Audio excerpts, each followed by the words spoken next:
When a national security law was enacted in Hong Kong last year, the US took an offensive stance, with former Secretary of State Mike Pompeo saying that it has destroyed Hong Kong's autonomy, and then went ahead to impose sanctions on our officials.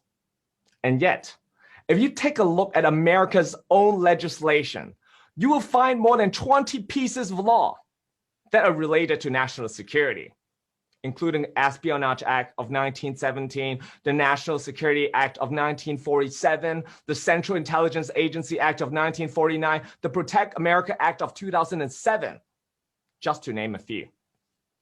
So why is it okay for the United States to have their own national security laws, but it's not okay for Hong Kong and China to have ours? Is it that only the United States deserves to have their country secured, but not other nations?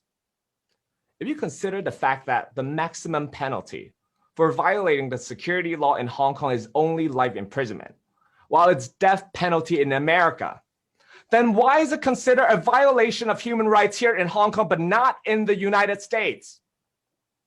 And mind you that, the national security law is not the only place where the US government displays the hypocrisy.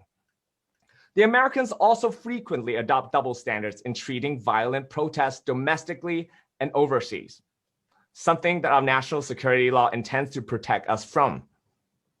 Just back in 2 years ago, in 2019, when rioters stormed the legislative body of Hong Kong, causing damage and attacking the police who were completely restrained, the US House Speaker Nancy Pelosi called it a beautiful sight to behold.